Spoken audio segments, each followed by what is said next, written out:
मुनीर दाव साहब वारो जेको रेस्टोरेंट आहे होटल आहे जेको रेड एंड कवा चऊं बाज़ार जी तरफ़ उहो जेको इलाइक़ो आहे तव्हांखे मां ॾिसां त हिते हद दख़लनि जे हवाले तां केॾी परेशानी आहे। हाणे माना ॾिसो औरतूं ॿार बच्चा मासूम ॿाहिरियों अचनि था पिया त उन्हनि खे गुज़रण जे लाइ रस्तो कोन्हे को। रस्ते ते मोटर साइकिलियूं बीठियूं आहिनि, हे तव्हां ॾिठो हेॾो कहिड़ो मोटर साइकिलियूं बीठियूं आहिनि रेड़ा जेतोणीकि माना जेको आहे हे कैबिन आहे हेॾो वरी हेॾो बि कैबिन आहे हेॾो संदुल पियो आहे हेॾो दुकानदार पर अञा ॿार को बि माना जेको आहे संदुल कयूं बीठा आहिनि। हितां मोटर साइकिलियूं बीठियूं आहिनि, हिते मोटर साइकिल आहे, हे ताईं चवां त साईं सामान दुकान जो ॿाहिरि पियो आहे, हे ताईं होटल वारो अॻ में ई का शइ त रुझाई वेठो आहे त मथां को ॿियो को न रखे। ऐं हेॾो ॿाहिरों जेको आहे मोटर साइकिलियूं कुर्सियूं ऐं उन सां गॾु जेको आहे हे पयूं आहिनि बैंचा माण्हू वेठा आहिनि। हेॾो वरी तव्हां ॾिसो हाई स्कूल जी दीवार आहे। अॻे हितां हिते दुकान ते रोकणो मच्छी मार्केट जा हूंदा उहे हिननि जेको आहे तो बंदि कराया।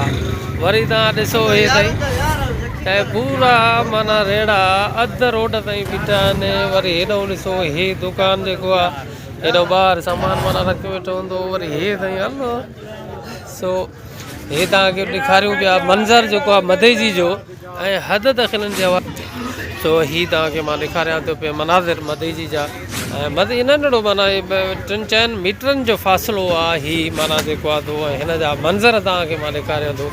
हीअ मच्छी आहे ऐं मच्छी जो संदुल जेको आहे दुकान खां ॾिठो केॾो ॿाहिरि निकितो पियो आहे। हेॾो वरी ताईं कुकड़ आहिनि कबूतर आहिनि गोश्त आहे ऐं हेॾो जेको आहे ॿियो मच्छी वारो आहे रेडी रखी बीठो आहे होॾो केबिन आहे हेॾो दुकानदार आहे ताईं शादाब ऐं हेॾो ॿाहिरि जेको आहे तो संदुल आहे। हीअ सब्ज़ी वारो आहे ऐं दुकान जेको आहे तो खां ॿाहिरि संदुल रखी बीठा आहिनि। हीअ केबिन आहे ऐं हे जेको आहे तो हेॾो रेडी बीठी आहे सब्ज़ी ऐं हेॾो जेको आहे वरी रेड़ियुनि जो सिलसिलो आहे शुरू।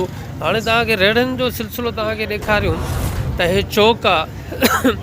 हीअ हिकिड़ो जेको आहे तो वॾो चौक आहे पुराणो चौक हूंदो ख़ाली चौक हूंदो हो हे हाणे भरिजी वियो आहे। हिते माना को माण्हू ॿाहिरों अचे थो को बचे ॿार वारो फैमिली वारो मिसाल आहे को गाॾी पार्किंग करे हिते ऐं उनखां पोइ जेको आहे वञे हितां हीअं बाज़ार तां सिधो वञी ख़रीदारी करे वरी हितां ई सामान खणी वञी सघे थो।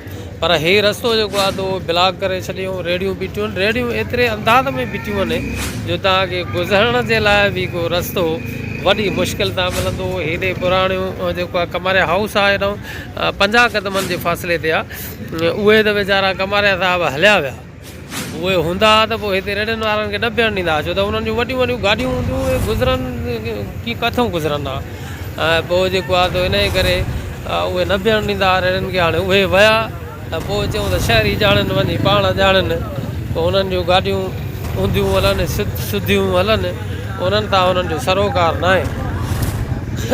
सो हीअ जेको आहे त मां तव्हांखे ॾेखारियां थो पियो त हालांकि हिते हितां शहरनि जो पुरज़ोर मुतालबो इहो ई आहे मुअज़्ज़िन जो त जेकॾहिं टाउन अमल जेके इंतिज़ामिया आहे उहा अहिड़े क़िस्म जा के उपाउ वठे त हेॾो पुठियों जेको आहे तो हिकिड़ो प्लाट आहे ख़ाली 2-3 जरेब आहे ऐं हिननि सभिनी जेको रेड़नि वारनि खे जेकॾहिं ओॾे हिकिड़ो एतमाम सां डिसिप्लिन सां उन्हनि खे बीहारिजे ऐं उन्हनि खां पोइ टाउन टैक्स हाणे बि हिननि खां वठंदी आहे हिननि खे माफ़ु कोन कंदा आहिनि। भाऊ टाउन वारा घणो वठंदा आहिनि हां टाउन वारा टैक्स वठंदा आहिनि रोज़ को 10-20 न 10 रुपया वठंदा आहिनि हाणे बि वठंदा आहिनि। बहरहाल माना 10-20 वठंदा आहिनि पोइ बि वठंदा त होॾे हिकिड़ो हिननि खे जेकॾहिं को बहितर तरीक़े सां हिननि खे को बीहारियो वञे ऐं रस्तनि खे साफ़ु कयो वञे त उन सां आम शहरनि खे ॾाढो सुकून ईंदो सुख पइजंदो।